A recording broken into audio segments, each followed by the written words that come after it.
Hey guys, How you doing? Hey, Kirk. I'm doing good. Thanks for joining us. Hello, hello. Welcome. We really appreciate it. I am going to have to bail out just because of a work conflict, but I wanted to stick on just long enough to say, hey, I'm really glad you were able to come on this week. Yeah, we'll make it more often, I hope. Yeah, I'd love it. I hope we keep doing this, then we can have you on a few times. That'd be awesome. Yeah. By the way, I'm loving the art, Rob. Oh, thank you so much. I appreciate Yeah. that. That's awesome. Yeah. Some of the stuff that you've been posting on Facebook is great. We're basically buckling down to kind of do issue 275, so it's a big kind of seminal issue. It is all out. Like, it is insane. I just got the script today, and they're like, go. And I'm like, oh my gosh. Have fun with it. Yeah. Thanks.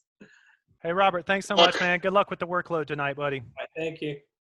Kirk, you're so kind and helpful with the community, and you're so willing to like talk with people and share stories, but I don't want you to have to retread stories that you've already talked about, right? So what I want to try to do tonight is really dive in on the Sunbow stuff, the Griffin Bacall stuff. Do work tonight, as opposed to just giving my own canned speeches and stuff. I mean, hey, if you want to default to the canned answers, we're happy to have them. yeah, whatever you'd like. Really, whatever you'd like. No worries. You know me, I'm stream of consciousness, so whatever you want to do. All right, so I believe that we are now live on Facebook. Welcome to G.I.Joe Debriefed. This is Carson, your host from 3D Joe's, and we have a couple special guests with us tonight. Our special guest tonight, number one, is Kirk Bazigian. He's a former G.I. Joe brand manager.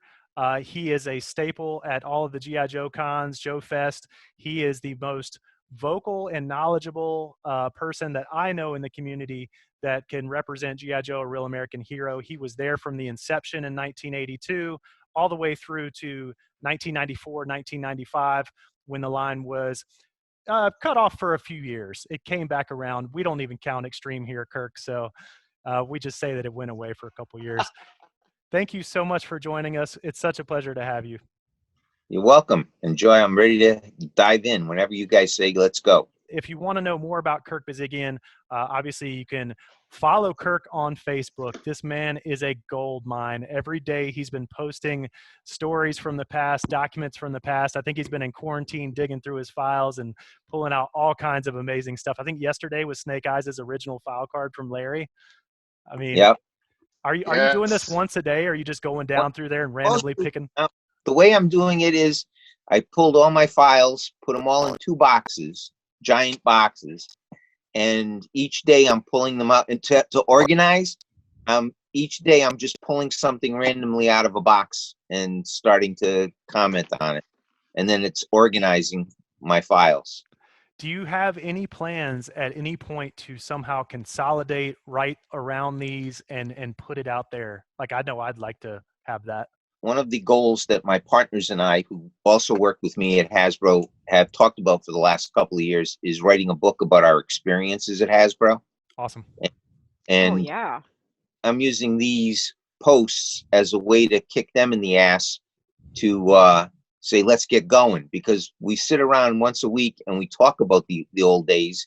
And I've been taking notes to say, hey, yeah, that's a pretty good business lesson. Because we always said we worked at the greatest graduate school in the world, Hasbro University, and we're gonna try and put that all together in a book. But right now, that's all I'm trying to do. I'm trying to force them to comment, and I'm also trying to share with the community my thoughts and how things, evolved. Follow Kirk on Facebook and you will get these daily jewels. And it's been a highlight. It's been a highlight of my day for the last several weeks as you've been doing it. So thank you. I know I've told you this offline, but tell you publicly, thank you for always injecting passion and energy into this brand. You are absolutely invaluable to the community. Oh, so we're very lucky to have you. Kirk was very kind to sit down with me for hours and do audio interviews, and those are all on 3djoes.com. Go to the creators tab, go to Kirk Bazigian, and you'll have hours of audio files to listen to. They're also sprinkled throughout the site. We've done a couple panels together. I've documented him and Larry's panel, so there's some good videos up there. And next time I'm in Rhode Island, I'm coming to your house, Kirk, and we're going to do an episode of Cribs. So you got We'll have to document your basement this time. He's got an amazing studio downstairs, and we'll document it on video next time. I have a The huge G.I. Joe cribs. fascination. It is. Huge fascination for the desks of professionals. Like if someone could do a coffee table book of like professional people's desks. Yep. Just the desks and all this stuff they have on it. Anytime I see a live stream with someone at their desk, I'm like, well, what's that toy? What's it? I'll show you right now. Okay. And then right after this, Brandon's introducing Deanna, so everybody knows who she is. This is my basement. So Wow. I've taken over the entire basement, and my Nice. wife complains about it all the time. Oh, wow. So Look at that. There's a hot glue gun hanging up because you're not Oh, done yeah. gluing stuff. Oh, he's doing models and Did I- stuff down there? Did I see a VCR? It's like seeing the Ark of the Covenant. yeah, I this is saw my a briar workshop. horse. Briar horses. Yeah, well, I am starting to sketch a little more, so Cool. Awesome. You That's working on any fascinating. models right now, Kirk? actually right here. There you go. Wow. Impressive. Look at that library of reference material. Yeah, well, that's another thing that drives my wife crazy. And then there's a pile of model kits to build, another pile of model kits over there, Gee. and this is my desk. Nice. All right, so Brandon, why don't you introduce our other guest today? Sitting in tonight for Tom Feister. It's Tom Feister. Is that his name, right? Yeah, Something like and Robert Atkins is our good friend Diana Davis. Maybe one of the most famous G.I. Joe fans out there, I think. A great lover of Duke. There are hints if you look very carefully. Sort of. It's like Where's Waldo of Duke. Give me the cat. Yeah, and I have to say too, having been to Diana's house, not to brag, when you walk in and there's a giant mannequin with Duke's outfit, it's a little unsettling. It's like in the Batcave when you go in and they've got all the uniforms under glass. I wonder if she puts it on at night and goes out and fights crime. I'm not entirely sure, or makes her husband do it. I don't know. Cullen looks like he could fit in that suit. Not telling. Yeah. That's an But I have to interesting. say that The Not first question telling. for Deanna. Do I dress up and fight crime at night?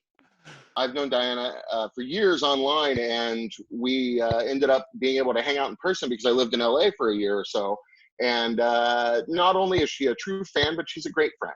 And I appreciate you getting in on short notice, since artists are famously unreliable and couldn't make it to the show. But we appreciate you being here very much, and hopefully we can get this gang back together again. I already don't miss Robert and Tom. I'm ready to geek out over G.I. Joe. This will be like my 8th Zoom meeting today. Yeah, this is my fourth. So yeah, Kirk and Diana, you're both teachers, so you're Zooming all the time, right? Constantly Zooming. Constant Zooming. It's all right. This is the only time, well, I would, not really, because I do show G.I. Joe cartoons on the Zoom meetings for school now and again. But yeah, this is the only time I get to sit back and watch, and somebody else can do the teaching. Kirk is going to teach. This show This show is also for educational purposes. Yes. So it's very much on theme.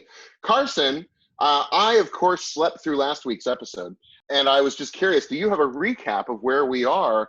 I think it's still Revenge of Cobra, right? It is indeed. So we are on episode 5 of the Revenge of Cobra. This is the wrap up to the second miniseries for G.I. Joe, A Real American Hero.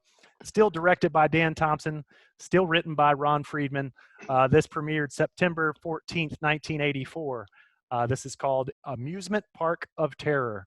So in our last episode, on the island of no return, Spirit saved Storm Shadow from drowning. We also saw Freedom catch a throwing star in his beak. The throwing star did not hurt the bald eagle. A throwing star cannot trump Freedom. In return for his heroism, Storm Shadow allowed Spirit to keep the fragment. Flint, Lady J, Snow Job, Spirit, Gung Ho, and Shipwreck headed to the North Pole to retrieve the third fragment, the laser core, and they played a giant game of hockey with it. They were opposed by Destro and Zartan, but Zartan finds the third fragment, and he blackmails the Joes and Cobra that the final fragment will belong to the highest bidder. So he reveals himself to be the shameless mercenary that he is. So that was it. That wraps up the last episode. This will be probably the first truly educational episode of G.I. Joe Debriefed. Deanna has been one of the lead commenters with meaningful, thoughtful, knowledgeable commentary. So we're very happy to have her on. And Kirk was there from day one. So Kirk, before we start the episode, I want to ask about the birth of Sunbow.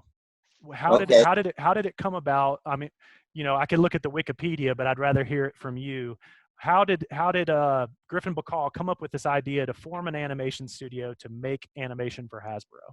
Well, Joe Bacall worked at many different ad agencies along with Tom Griffin. And the agency that I think they really joined forces together on was when they were working at Benton and Bowles, at the time, a large ad agency. And I know that Stephen Hassenfeld, the president of Hasbro at the time, convinced them to follow their dream, which was to open their own agency. Now, a little bit of background about Joe. Joe's, I think, a little older than Tom. Joe had a little more experience in advertising, and one of his big contributions to the world of advertising is he created a lot of jingles for kids' cereals, breakfast cereals, and characters for kids' breakfast cereals. And back then in the 60s, those characters were all animated. So Joe had, contacts in the animation world with, people in New York who did a lot of animation, and then ultimately the West Coast, people who knew animators on the West Coast. And I think the other thing that Joe brought to the table was he also, because he had worked in advertising for so long, back in the 50s and 60s, a lot of the programming on television was sponsored by a particular client. So if you guys don't remember, but Death Valley Days, was a staple at my house, which was a half-hour Western, came on every week, was sponsored by Borax. And Borax's agency at the time was McCann Erickson. And McCann Erickson had a division within themselves that their whole job was to produce TV shows. And so I think Joe brought that vision with him when we started talking about, G.I. Joe. I mean, Joe's whole idea about G.I. Joe early on was just to do a comic book. And then as the comic book evolved, I think Joe and Tom put their entrepreneur hats on and said, hey, another way of telling the story of G.I. Joe is to get this thing syndicated on television. Put together at the time, a 5-part animated series, which led to the second animated series, which then led to the daily adventures of G.I. Joe. So that's kind of the background as I understand it and can recall it, with a little bit of advertising history thrown in. Can I ask a question, Kirk? Sure. Everyone knows the cartoon and the comic are completely different universes. Correct. And there's been fan battles over the years. This is better, this is better. No, it's all good. Yeah. Was there a conscious decision to not have the cartoon follow the comic? I'm going to say a modified yes. My boss, Bob Prupis, who ran, the G.I. Joe brand for a number of years as the marketing director and then eventually the vice president of Boys Toys, his vision was each medium has its own rules and each medium should follow its own rules. So the one thing you forgot to mention, Diana, was the toy line. Yeah. The toy line is its universe, although we tried to make that toy line match up with the Marvel comic universe, right? And then you've got the television animation universe. So there are 3 different universes that are loosely tied together. The comic book and the toy universe are much closer aligned. Mm-hmm. The animation was a little different because the animation had to be done so far ahead of time. The comic book was only ahead of us by 2 or 3 months, but the animation was ahead of us by 6 months to almost a year. So that's why we couldn't match the same characters necessarily. We couldn't match the same vehicles as closely as we could with the comic books. And so yeah, so the kind of a quasi yes. We tried to keep them separate, but it was more because Bob's vision, and I happen to agree with the vision, was each medium has its own rules and let each medium follow its rules. And is it true Lady J's name came from Jay Bacall and his wife? That's what I've heard that story. I've heard the same thing. I don't know. I heard it in a panel once as well. Yeah, I mean, it could be. I don't know. There's second that. So much mythology that I don't even know. Yeah. So Kirk, I thought it was interesting. You know, going back and watching the cartoon, I do see vehicles that don't look like the final version of that vehicle. So it seems like maybe the cartoon was taking ideas from preliminary concepts. Oh, absolutely. Yeah, no question about it. You know, we had to develop the toy line.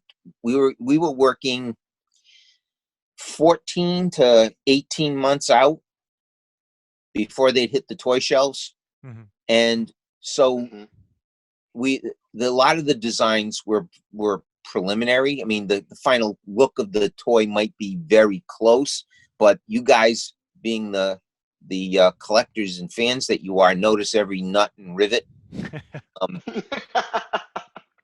And how come there's 5 rivets on that bogey wheel on the Mauler and the toy it had 8, you know? So how come 6 G.I. Joes just piled into that Sky Striker? Yeah, exactly. Why are they driving it from the front? It's the sedan. It's the sedan version. Right, yeah. It's the family Sky Striker. So That's right. sometimes the model sheets would reflect the actual toy, and sometimes there were liberties taken. So for the fans that are watching on the live stream, thank you for joining us. We will have opportunities to present your questions to Kirk between each commercial break. We'll pause the cartoon and ask some questions. So please feel free to drop those in on the Facebook feed. Kirk, I'm going to start the cartoon. Please feel free at any time that you have any old memories that you want to share with us, or we talk over the long story short, we talk over the cartoon this whole show. So don't feel like please jump on in and share your stories with us. Space action. Yeah, I'll show you that illustration. I just got that in. That's Earl Norham. While we have Diana here, I'm very curious to know, because it's an experience I cannot have. And Carson and Robert and Tom and I have talked about this, about how G.I. Joe as a cartoon and as a property sort of helped us be more accepting, I guess, of female characters and strong female characters, because they were always presented to us as equals to everybody else. And I was just curious, I'd love to hear as we go throughout this, what your experience is like being a young girl watching G.I. Joe. And like, did your friends relate to this? Did you have people to talk to about this? I had a few people to talk to about it, including my sister and my family and some friends. The thing about the cartoon is the women are presented as women who are there. They're a full part. They're accepted. And with the exception of a few episodes and a few off lines, for the most part, the men just take them seriously. I mean, we didn't mind that there were romances. Some people say that that's like a prop. Oh, they're all in love. That happens in real life. Mm-hmm. But the men took the women seriously, including the bad guys. Like, they knew Scarlet was a threat. They knew Lady J was going to get in. They knew Cover Girl was probably covered in oil, swearing at the top of her lungs, and she was going to clobber you. And it was nice to see that the women were taken as, like, serious threats. Like, she's going to beat the hell out of you. Excuse my swearing. She's going to beat you up. Scarlet's going to kick you. She's going to clobber you. And it was never a question. It was nice to see girls who, I mean, I don't mind friendship being being magic, but sometimes you got to kick somebody in the sensitive parts. And that's magic too. And it was, for the 80s, that was rare. All the other cartoons that had girls in them kind of were dumbed down. And G.I. Joe, the cartoon and the comic, was never dumbed down. Never. On that topic, Kirk, I know you guys look at market research, and obviously if you looked at the 12-inch line, I think there was only one female made for the whole 13-year run of the 12-inch line. It's the nurse figure, and I've heard that she was recalled from store shelves because it didn't sell very well. How did you guys successfully make that pitch and make sure that women were included and front and center? Like, every year you had a woman from 1982 to 1987. Was that an uphill battle for you guys, or how did you manage to do that?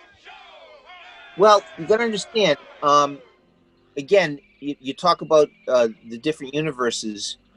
when we decided to move ahead with G.I. Joe early on, there were no women in the line. We were the typical male chauvinist, putting out a boys action line. But when Joe Bacall came to us and said, and he had the dream of a G.I. Joe series, I think, in the back of his head for a long time, even before we thought of it. He said that in order for us to get the show syndicated on television, we have to have strong female characters because, little girls will watch G.I. Joe, but little boys won't watch, a girls show. That's just how it was in the early our syndication. And so I think it was Joe who kept insisting that we have, a strong female lead in our G.I. Joe toy line. So that's how we created Scarlet. Not really knowing it was ever going to become a TV show, but Joe was the one that kept pushing for us to have, a strong female in the line. And then, as Diana was saying, we never ever tried to talk down to any kid in the show. I think the reason I think the show really was special for everyone is that we treated kids as adults, and I treated our female characters the same way, as equals. And that's just the way it was. That's how we developed this whole toy line, and the whole philosophy of the toy line was to never talk to kids and treat everyone as. It was important at the time to see. It really was. I mean, back in the early 80s, you didn't have a lot of good stuff for kids that treated you like you could understand complex story processes and even editing. There's some amazing editing in this show, too. Uh-huh. Yeah. So, Kirk, how hands-on were you as the G.I. Joe brand manager in the production cycle of the cartoons? I know you got black and white photocopies of all the comic books from Marvel, and those had to go through you for approvals. What were the approvals like? Were there approvals for the cartoons? What were they like? Oh, there were probably more. Even when I think about it now, there were probably more approvals for the cartoon. It all began with a script, and my job early on was to read the TV script and make my comments. Like, I don't know, Duke would never say something like that. Hawk would never talk like that, or use those kind of words. I mean, it was just, I'd have to read every script to make sure that the character was being portrayed the way we at Hasbro envisioned them being portrayed.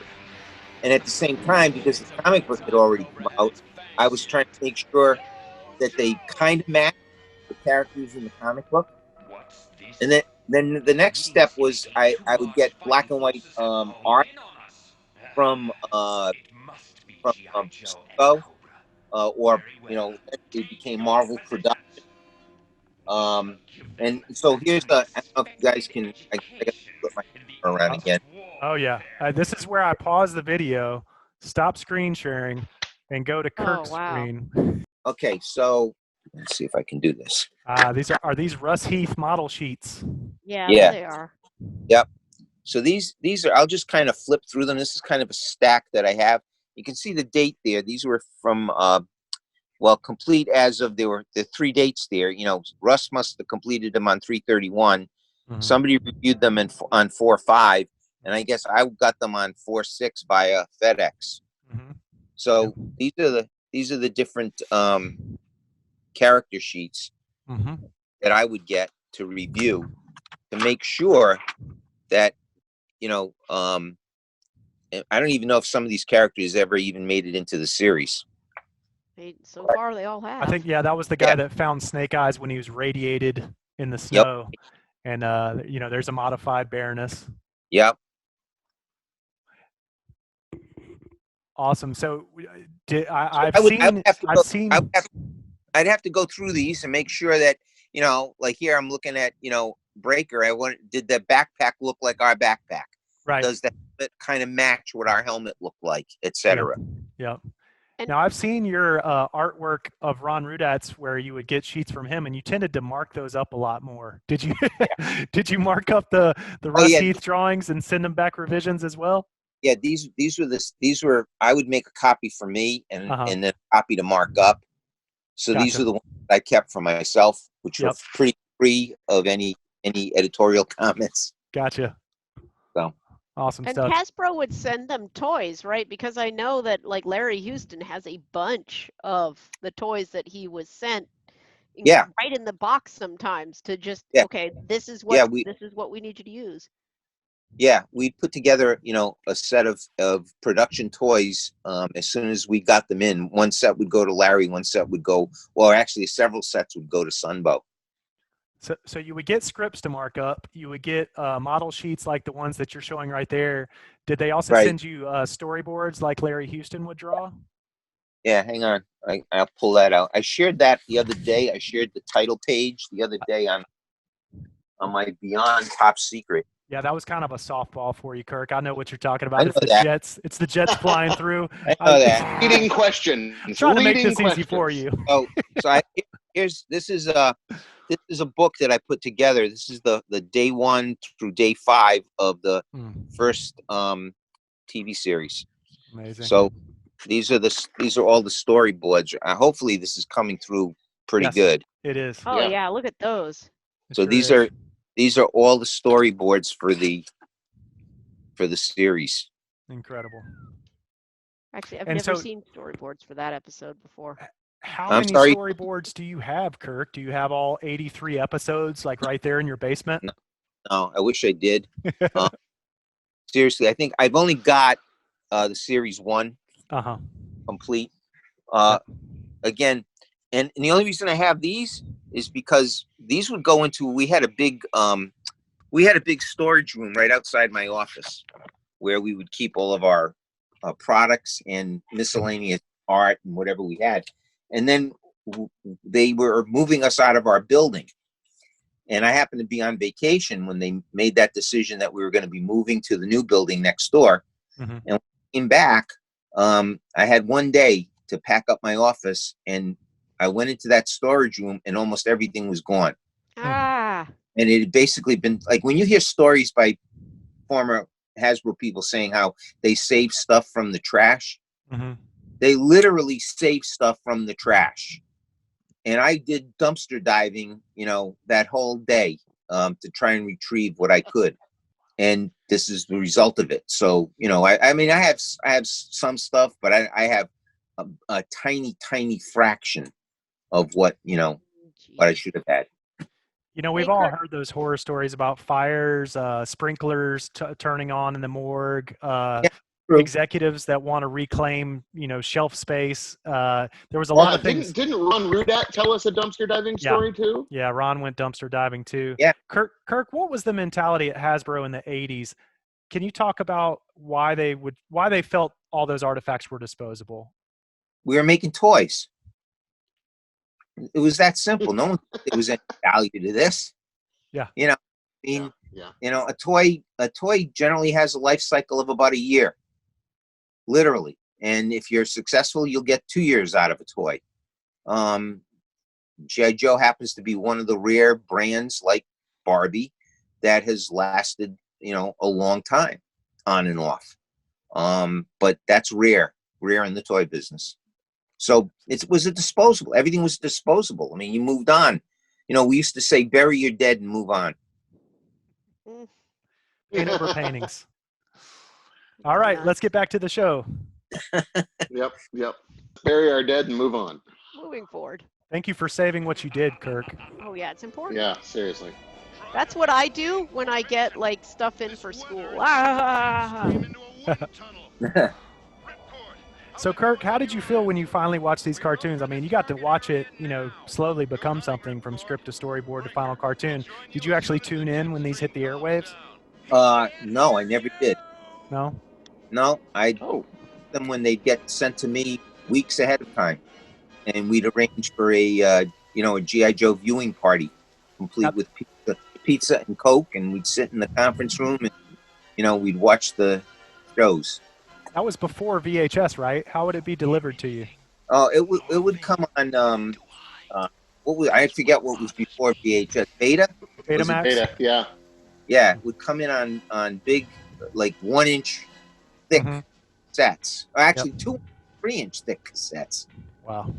That's how we'd watch them. And then eventually on VHS. It wasn't much too far into the series because I have the original series on VHS. So Kirk, it's when you think about the different mediums impacting the toys, because I'm like a toy person first and foremost. I love the comic book, love the cartoon, but the Baroness came from the comic book, and Timber, Snake Eyes' wolf, came from the cartoon. Can you talk through some of the decisions around, or if it was a challenge to get a character that was created by Larry Hama turned into an action figure politically, or a pet animal like Timber the wolf turned into an action figure? Were there any kind of rights issues or creator issues or any concerns like that? Yeah, from the other mediums. Yeah, that's why there weren't a lot of. There were big legal issues. That's why you never saw the October Guard produced by us. Was simply because that was something created, I assume, by Larry. And when we would try to talk about stuff like that, I mean, it wasn't Larry. He couldn't talk about it. It was, you had to deal with Marvel Legal, right? And Marvel Legal would want a piece of the action, and Hasbro just said, no, we're not going to give a piece of a royalty of our brand to Marvel for doing this, which I kind of thought was a little short-sighted. We didn't have to pay a royalty on G.I. Joe. If we could get something for like a point or 2 points and have a stronger relationship with Marvel, and I don't know how true this is. I don't think we got the best out of Marvel. Yeah. I don't know that Larry wouldn't be loose to come up with character designs. I mean, Larry never designed a single character. He gave us the backstories on all the characters. But it was on Rudat, and then later on, other artists that designed every single G.I. Joe character, look of them. Larry's job would then be to, translate them into what I like to say, he gave them their soul. He gave the characters their soul. He gave them their name, their backstory. But if we had cut Larry in on a piece of the action, it could have happened. Could have even been that much. But we had a very weak department in finance department that didn't want to hear that. So, one of my regrets, not forward with stuff like that. Well, I have. Go ahead, Brandon. I have to say, as a guy who ended up being a member of the October Guard in action figure form, I'm glad that got worked out eventually. But yeah. I agree. I've heard Larry Hama say, I believe multiple times, that the Dreadnoks were supposed to be kind of comic relief, like the Ewoks. They were supposed to be bears, weren't they? Yes. Were they literally supposed to be bears? They were literally supposed to be bears, is what I've heard. Little cutesy bears. That may have been where the Fatal Fluffies originally started. Yeah? Yeah, I mean, about it. Yeah, I've heard those stories too, and I can. I mean, you gotta understand, some of the stuff I was not working on, Joe. Like, in other words, it was on and off the brand several times because I would be, get a promotion and move over into handling another area, and then I'd be brought back onto G.I. Joe because something was either sales was suffering or whatever. But I always kind of kept my hand in on G.I. Joe, if for no other reason than it was my quote baby. I can honestly say I don't ever remember the Dreadnoks being bears. And I've never seen anything that would ever indicate that in terms of pre-production. Yeah, nope, I mean, I don't remember ever seeing any sketches, of them that I mean, I think if they were I think Ron Rudat would have, you know, probably blown up his office if he were forced to do that. You can't believe the struggles I had with him working on Globulus. Yeah. Oh, that's probably what pushed him off the brand. Yeah, a little bit. Because all of a sudden, we were taking direction from Sunbow. Yeah, let's talk about that, Kirk. I know you and I touched on that in your basement last time I was there. Let's talk about what happened with the movie. The Phrasing, movie, guys. Wow, touching in basements. Yeah, seriously. obviously, the movie is when you think about the cartoon, the movie is the most polarizing aspect of the cartoon. The movie was very sci-fi. It had the best 3 or 4 minutes of G.I. Joe animation ever. That intro at the Statue of Liberty was the best piece of G.I. Joe animation. But then it took a left turn into sci-fi. No, it's gorgeous. Let's talk about who was the architect of that storyline, Kirk. Where did that come from? Joe Bacall. You know, again, and these are only just my impressions. Hasbro has always struggled with G.I. Joe. From the military point of view, they've always struggled with that. And it goes back to, you know, the end of the 12-inch, you know, line, where they then turned, you know, a military line into the action adventure hero. Not it was, you know, was right for the time. Not denying it, but you have to understand that Joe and Tom were there at the end, and they were, you know, working at Benton Bowl, doing the advertising for G.I. Joe at the time. And I think that they grew up or were part of the anti-war generation. You know, although I was a little younger, obviously. And so I think when we were working on G.I. Joe, I think we became less Army, less military, and we started to become more sci-fi. And got pushed in that direction. Even in the TV series, got pushed more and more in that direction. But the movie was the ultimate example of G.I. Joe becoming something it really wasn't, and that was G.I. Joe, a sci-fi series. And that's just my impression of how things went a little downhill at that point. Yeah.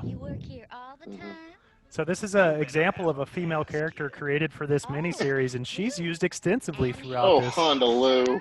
Yeah. We love Honda Lou. Don't say anything bad about Honda Lou. Oh, no, I was just talking about more representation. That Griffin Bacall probably felt like they needed to create some additional females in addition to Scarlet and Lady J and Baroness. She ran her own dang logistics grocery delivery company back when that was rare. And she wore a costume to do it, and she drove her own trucks. So I don't know. We all love Honda Lou. Empowered entrepreneurial. Right? She's almost as good as Satin. Satin's pretty awesome. Almost. Satin carries. I don't know if y'all noticed that back seat was a 2-seater. Yeah, no, I was just going to say that we've got the rare 2-seater backseat Sky Striker. 3 people in a Sky Striker. Another missed toy opportunity, sadly. Yeah. Yes. So, Kirk, I asked Ron Rudat this, and I love Ron because if you ask him a question, he won't make something up. He'll just say no. But is there a G.I. Joe idea, like a concept that got real close that we just never saw come to fruition? Well, you've all heard about Cobra Island, right? Yeah, Guy Cassaday worked on that. Right? Yeah. I mean, that was brought into. Yeah, it was brought into us by an inventing firm, a guy who had worked for Hasbro for a number of years in the UK. He ran marketing in the UK. He left and started his own inventing firm, and he came back to Hasbro with the idea of doing Cobra Island. And it was an incredible toy. It just would have cost too much money to make. So we never did it. I mean, it was a 3 foot tall, maybe 4 foot around kind of, which even if we scaled it down, which is what Guy was doing, was trying to scale it down. It just had so much in it, and nobody wanted to give up the play features. I mean, that's the only way you can do toys, is you got to decide. And people in our never want to give anything up. The only way you can do it is if you scale things down and make things cheaper. Yeah. So. Yep. Jeez. Oh, Cobra Island. Fun. My heart. Yeah. Well, and then there was another toy that would have been fantastic. Would be the G.I. Joe train set. I've seen pictures of that one. Oh, yeah. The train. Greg Bernston, who was the design director for G.I. Joe, was a model tank builder.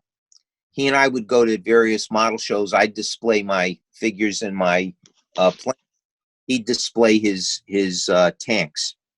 Well, one summer, Greg got into trains, and that became his passion. And he just started, buying and building train sets in his basement. So he came in one day, early into the design period of, I guess, around 91, and said, we ought to do a G.I. Joe train. And what we did is we took, at the time, Play School, our preschool division, had come out with a train set, a battery-operated, easy-to-operate train set that was an old-fashioned steam locomotive. What Greg did was, he said, well, we're not going to do a steam locomotive from like the Wild Wild West. He designed a modern-day looking engine, followed by various cars that all had some kind of military feature to them. He really knocked off an old Lionel train set that he and I remembered from when we were kids. Lionel military train set. Tyco Toys did a train set. In fact, they licensed it from us. They did a G.I. Joe train set in HO scale, which would have been a lot. That would probably be in 1985 or 1986. So this was, well after that. And he put together a prototype that was incredible. But we just couldn't sell management on the idea of all the tooling dollars that it would have cost. So, Kirk, I think I've seen photos of that. Maybe it was shown at a convention, the prototype. What? Greg happened to be at a Joe Con where he showed it. What I seem to think I remember about it was that the large cannon on probably the biggest chunk of track, right, came up and bowed, and then you had the cannon and extended it and extended.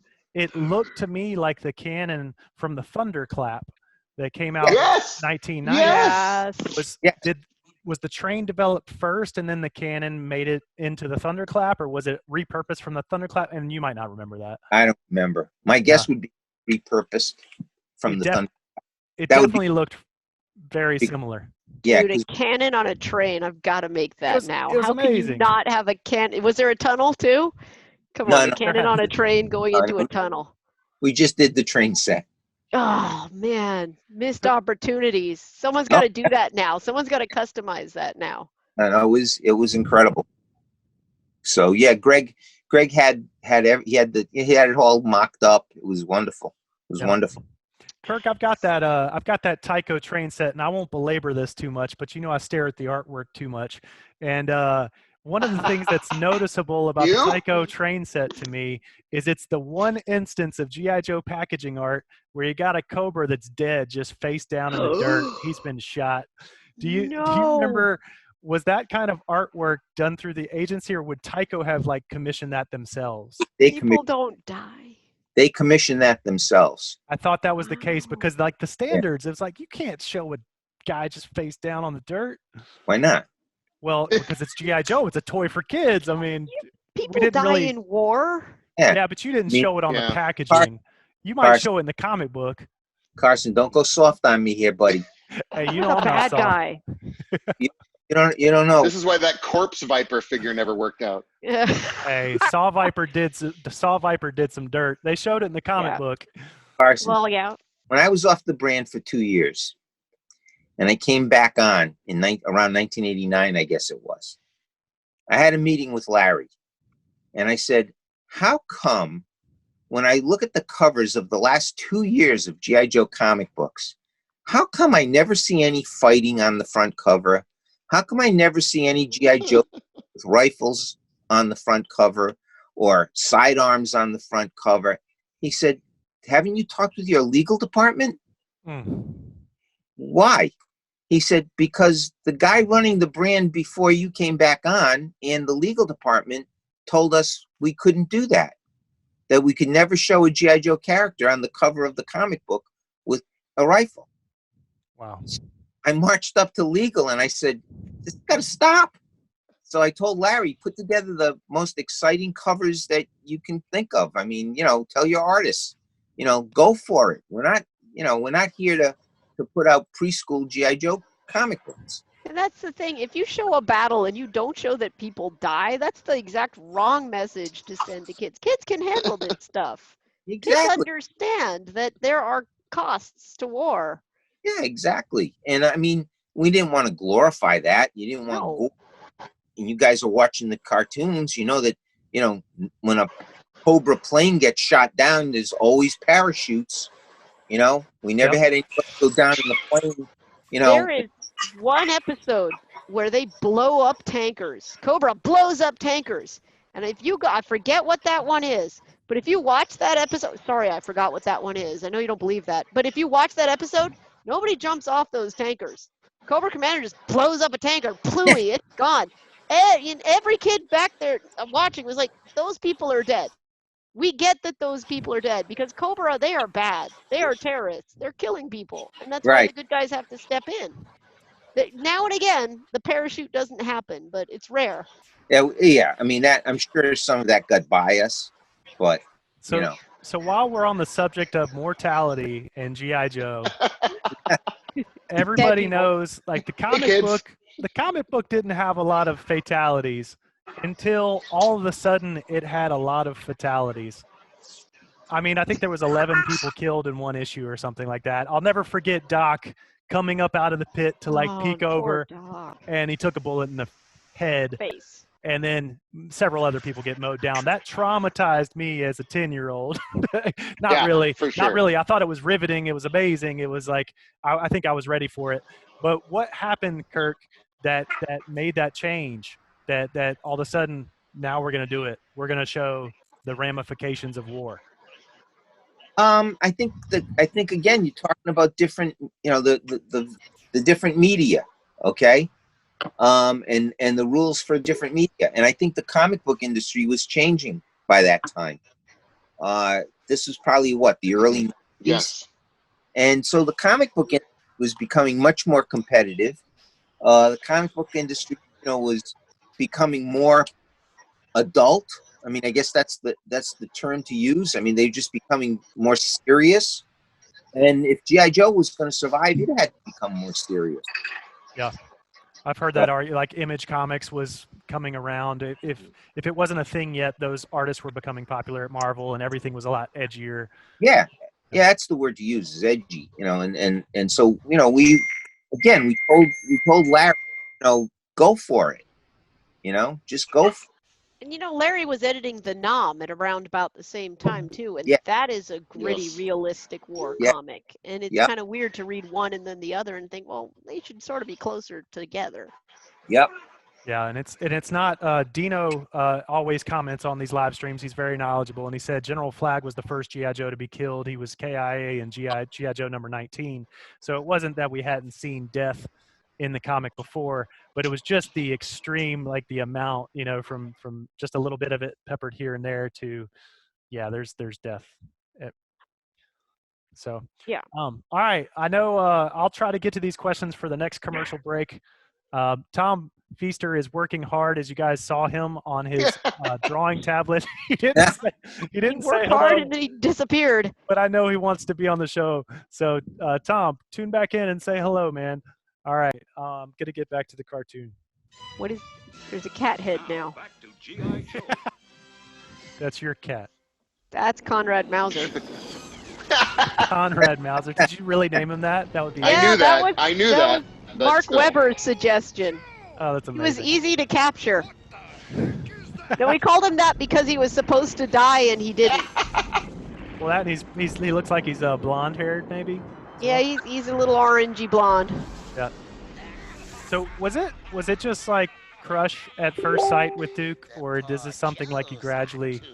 See, it's not necessarily a crush. Like, if someone likes Snake Eyes and they happen to be a guy, you're not like, hey, do you have a crush on Snake Eyes? So it's Black totally is platonic. slimming. He's My super feelings are muscular. very real. You have a crush on him. It's all that silver, right? Accessorize. It's not like I have a crush on Falcon. When I never had a I brother. like a man with a visor. I never had a brother. And you know, Duke is kind of a guy who is like everybody's big brother. Yeah. You know, he watches out after everybody, and he does stuff that he knows he can that may put him in danger, but he knows other people can't, so he does it. And then he makes sure that everyone's okay. Like, he may go into a coma, but he stays on that oil platform to make sure everyone else gets off, and he counts them as they go over. Okay, all my guys are gone. Oh, God, explosion, coma time. But he stayed there to make sure everyone else got off. He's not going to leave you behind. Yeah. No, he's a good guy. Like that. Maybe it's not exciting and bad boy, but it's nice to see somebody who looks after you. And when you're a kid who doesn't have a big brother, sometimes that counts. Yeah, that's awesome. So you know, Kirk in the comments, they're kind of focused on this mortality topic. Oh boy! We all know in the cartoon that that Duke took a snake to the chest. We also He's A-okay. We also know that he got better. There was a line of dialogue added at the end. Duke got better. Okay. Yeah. Can you talk at all about what happened with the Duke taking a snake to the chest and then getting better? No. You don't remember that revision cycle? I don't. Okay. I remember Optimus Prime had something to do with it. The rumor in the community is that Optimus Prime's death in Transformers traumatized so many kids that they decided to go back and revise the G.I. Joe film to not kill Duke.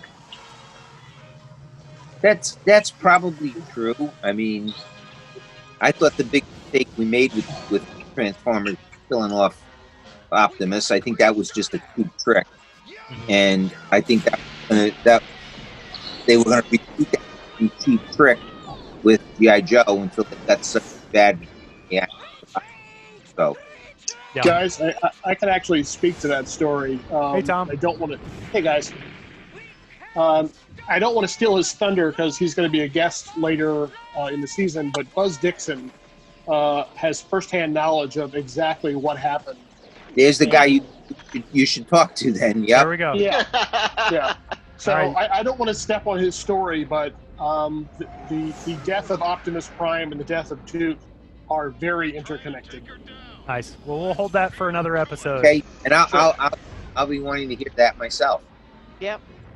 I actually heard that some of the voice actors were having contract negotiations, is probably the polite way to put it, as well during that time. Well, the main issue had to do with the age of the kids who were playing with Transformers versus the age of the kids who were playing with G.I. Joe. And some of the story notes around the movie were related to those issues. So, can you expand on that a little bit? So, the average Transformer fan at the time was younger by several years than the average G.I. Joe fan. And so what they didn't take into account was how the death of a character like Optimus Prime is going to affect these younger kids. Correct. So when parents were seeing the movie with the kid and the kid is, bawling their eyes out in the first 10 minutes, from what I was told by Buzz was there was some freaking out that happened at the studio, and the plan for what was going to happen to Duke was altered. Originally, they weren't going to kill Optimus Prime. Originally, they were only going to kill Duke because they wanted there to be, real life and death costs to this military drama. And somebody on the Transformers team said, hey, that's a great idea. We should do that with our movie, without understanding that it was a different audience. well, you're right about the different age group. And so, yeah, but that's something I was never aware of. But you are right about the different age groups. Transformers were generally 3 to at least 3 years younger than G.I. Joe fans. Yeah. Well, that makes sense. Well, it all worked out in the end because how Yep. many Duke action figures came out after that movie? Yep. We do okay. Let's all make noise and laugh. That's That's right. how I end my day at work every day. We all do okay, and everyone laughs. It's good. The end. Oh man, there was a long cat. Oh, that's the end of the cartoon. Cat, stop biting me. No teaser for the next episode. They didn't have it ready in time. So, Kirk, this was the Slackers. end of the second miniseries. Obviously, this aired in, I already said it, 1984. The next episode of the, the regular weekly series, I think there was 5 a week after this. Yeah. Yeah, there was. So we had a year in between the first miniseries and the second miniseries. And then we had a year between the second miniseries and the full-length show that basically picked up right after this. Mm-hmm. September 16th, 1985 is when the next episode came out. So this cartoon ran for several years. The last episode being number 95, Into Your Tent, I Will Silently Creep, November 20th, 1986. Then we got the movie, which we've already talked about a little bit. Can you talk about, and I know you weren't on G.I. Joe in 1987. I think you had moved to Play School Baby, or I know you were doing the mail order line. You built that business from scratch. What happened after the Sunbow G.I. Joe, the movie cartoon? How was the decision made to not continue to support the brand with animation for the next 2.5 years? When you become run by accountants, that's what happens. I hope nobody on here is an accountant. Brendan, you're not an accountant. No. He's a writer. No, we're all artistic types. We can't do math. They don't put money near us. Well, then you know what accountants do. They count. And, no, I promise that's true. and they saw money going out, and they couldn't understand what they were getting in return. And despite trying to explain to them that if you take away a daily TV show or any entertainment, you're going to destroy the brand. And I could never get that to sink in. It was just impossible. So Sunbow closed up because they were no longer getting funding from Hasbro. And we went dry with G.I. Joe for a couple of years before I was able to negotiate a deal with Deke. And I know the fans don't like Deke animation, and I'm not a big fan of it, but they were there to help us for a couple of years. And they did it almost with no fun from us. And so, that's just what happens in business. I call it you killed the golden goose. So yeah. I mean, obviously, you guys knew when you started the line. You were building it in 81 and released it in 82 that you had to have some media support to go with it, to build the story, to make the kids care about the characters, and so you started the comic book, and then obviously the cartoon came shortly after that. Right. One thing I wanted to ask, after the movie and after the Sunbow contract was terminated, so we weren't getting regular episodes of G.I. Joe, we did continue to get TV commercials that had some animation in them. Did that contract, did the cartoon advertising contract go forward, but the cartoon contract was terminated? Do you remember any of that? Well, the advertising was still being done by Griffin Bacall. And still through Sunbow? Yeah. Well, Sunbow ran their, quote, animation studio. Right. But and if I'm not mistaken, they were actually trying to do other like third-party animated shows. Well, they did The Tick, I remember, and that one took off, but that was much later. I think that was one of the last things they did. But that might have been one of the last things they ended up doing. I think so. But I mean, that was Joe. Hey, they were entrepreneurs, and if Hasbro's not going to fund us, we have these people, and they have families and mouths to feed. We're going to try and keep it going somehow. Yeah. It's interesting. I'm seeing parallels between the cartoon world and like the brand and packaging and the artwork world. They pulled the artwork back internal in the late 80s. They canceled the Sunbow cartoon in the late 80s. They were obviously just cutting spending left and right and pulling things in-house where possible. Yeah. I mean, we were becoming more and more led by finance. How did you make the case for the cartoon when you came back on in 1990 and secured a couple more years worth of cartoons?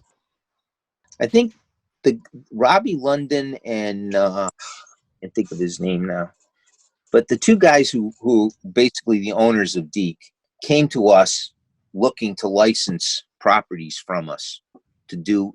They were looking for content for their studio, and I think we just brought it up to them.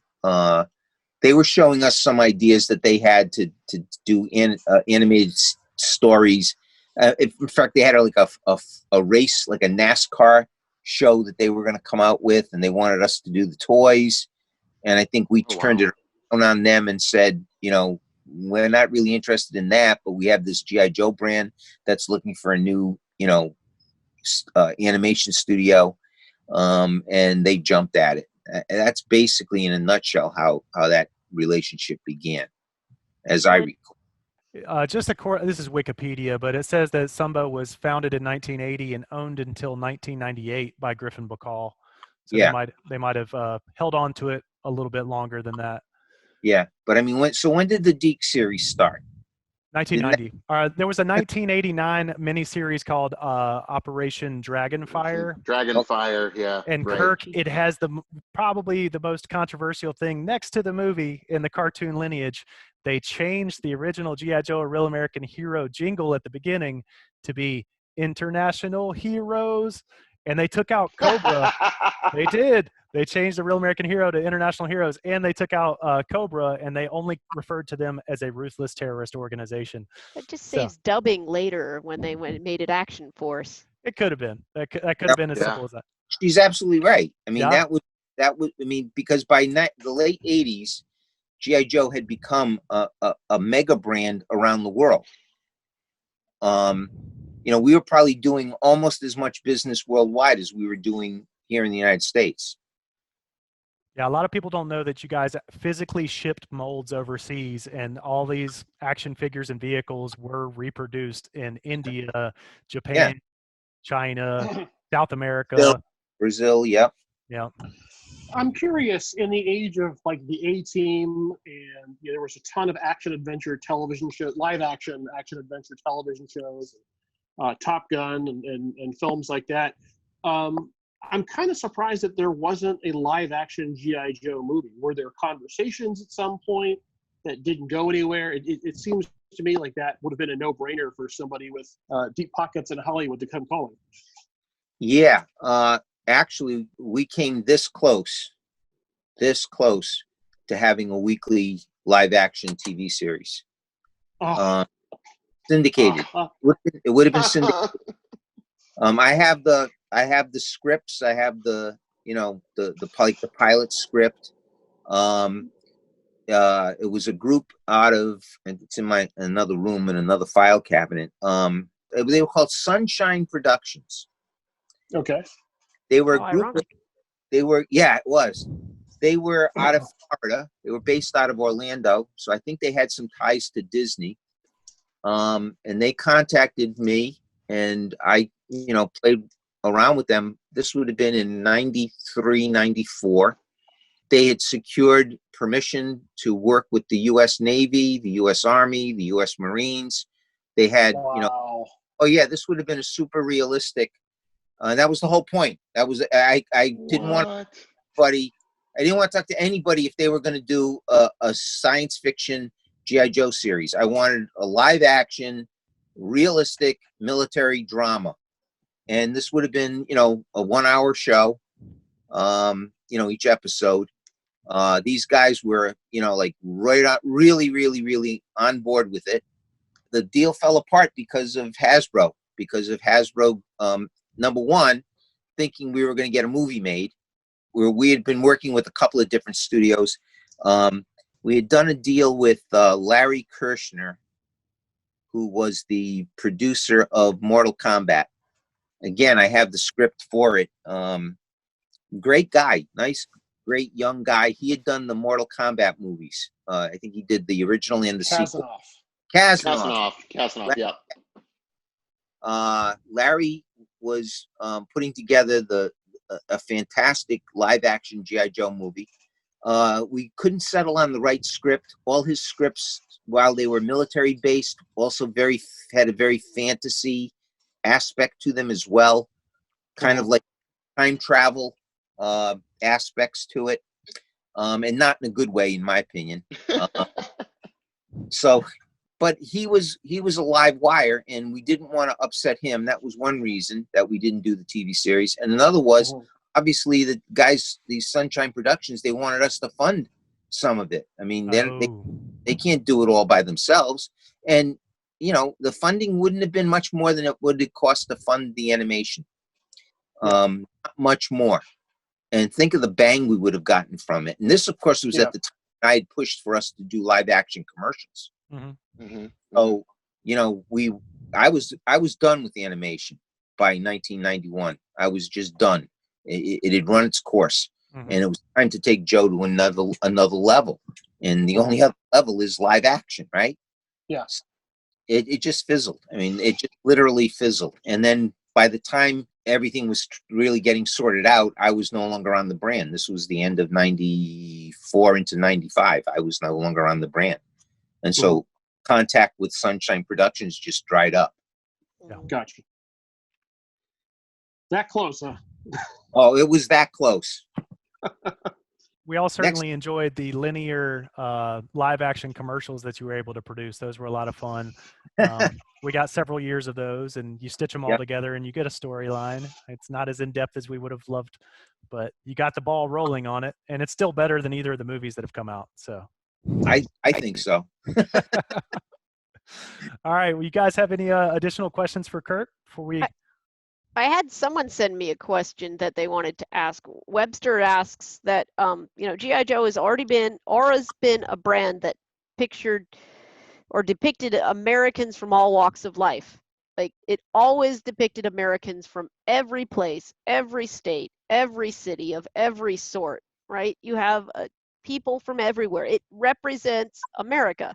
So was this a conscious decision in the beginning that we were going to represent a guy who was in gangs as a kid? We're going to represent people from California, from the South, from the North, from the Midwest, men, women, Americans of all skin colors, and Americans from everywhere. Was that a conscious decision of yours from the beginning?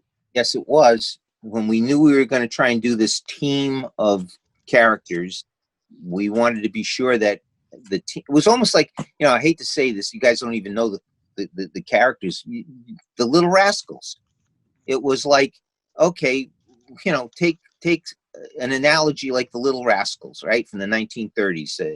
It was like, who were they? Well, they were kids of all colors, all sizes, all shapes. They were boys, they were girls. I mean, and we literally wanted G.I. Joe was Little Rascals grown up. I mean, that was one of the analogies I think I might have used in a meeting, and we wanted it to represent, because what is the Army? I mean, what is the military? Military is comprised of people from all walks of life, from all parts of the country, all races, and that's how we wanted G.I. Joe to be represented. If we're going to be a real American hero, well, you got to think about, well, what does that mean? Well, it means real. So let's make these characters real. And so what Larry did, and I always credit Larry for, like I say, he breathed the soul into every one of these characters. Larry took that up a notch and started by placing these characters in hometowns all around the country. And Keone Young always says that when Wally was casting later on in the cartoon, Wally made sure that if the character was Asian, he's like, this is Storm Shadow. I want an actor who's at least Asian to play him. Bingo. That didn't always work out, but he tried. Right. But he tried. Every kid saw themselves in G.I. Joe. Yes. And that's what we tried to do. And it was a conscious decision.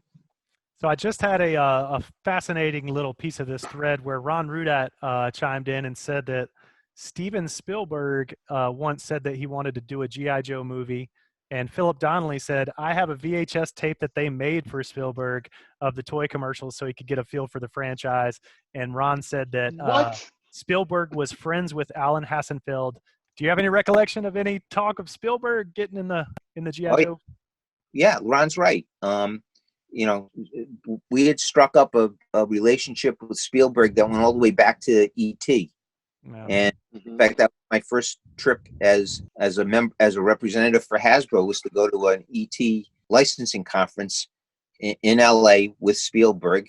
You know, my first trip to LA ever. I was like, 25 years old. I get on a plane. I'd been on planes before, but I get on a plane. I had to rent a car for the first time.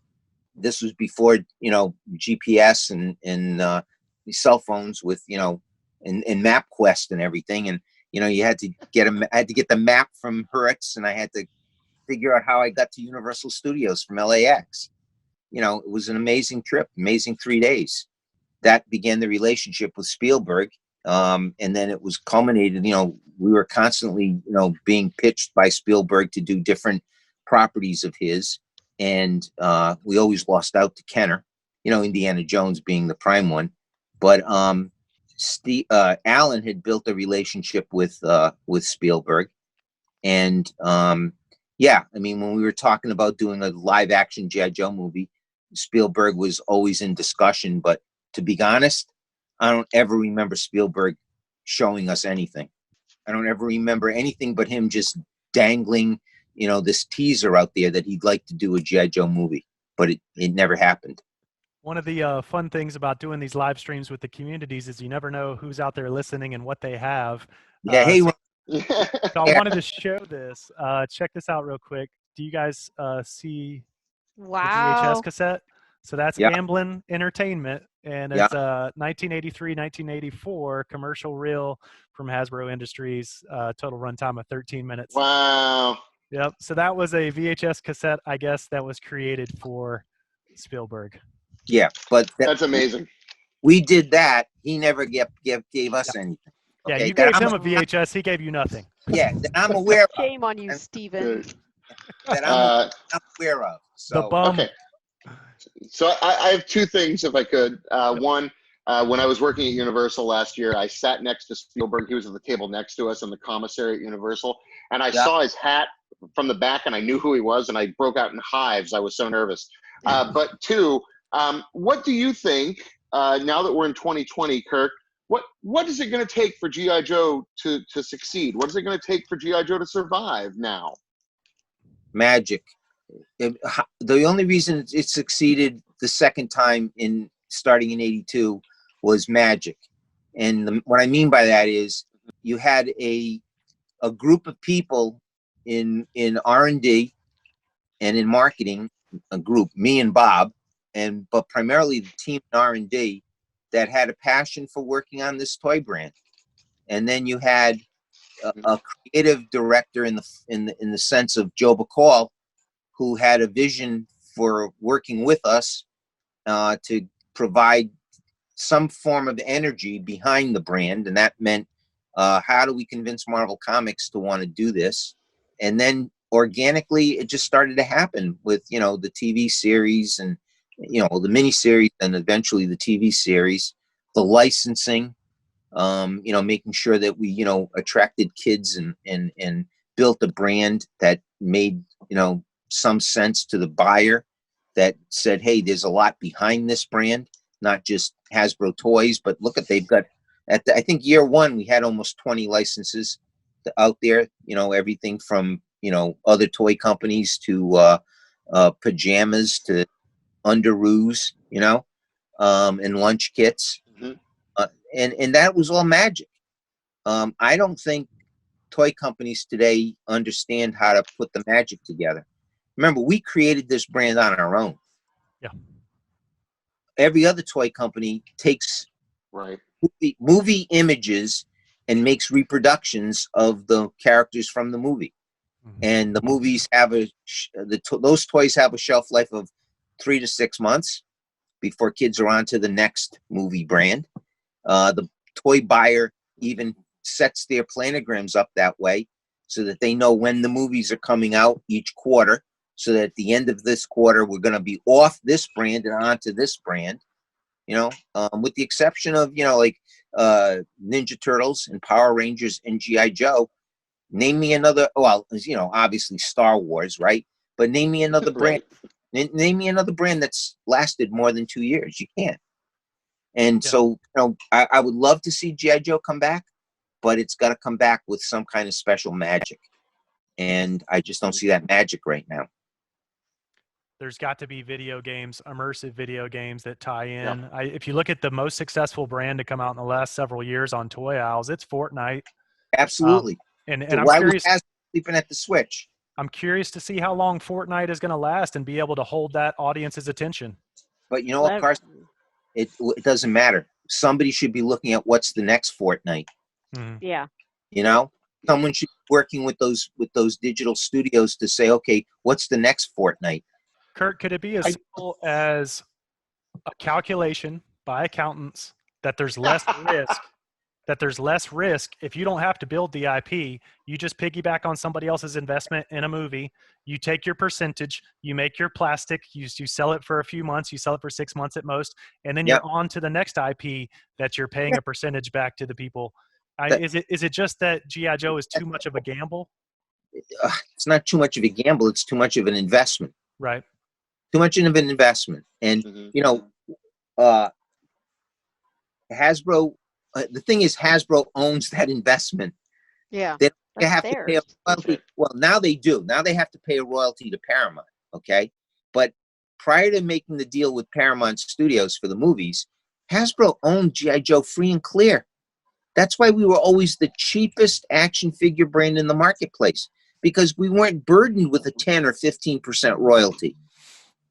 We could always, undercut other brands. Mm-hmm. They can't do that anymore because they got a partner in something like Paramount. Yeah. So, and I don't know all the machinations at Hasbro. I haven't been there since 1996. Yeah. Okay. But which is a long time ago. But I've been in business a long time, and so I know how the business works. And they just find it a lot easier and cheaper to piggyback onto the movie. They say, well, why? We don't even have to spend money on advertising. That's why you pay a license. We don't even have to spend money on advertising. That's the studio's job to do the advertising. And literally, they don't spend money on advertising. Not the way we did. They put together a couple of digital commercials now. They run something on YouTube, and they call it a day.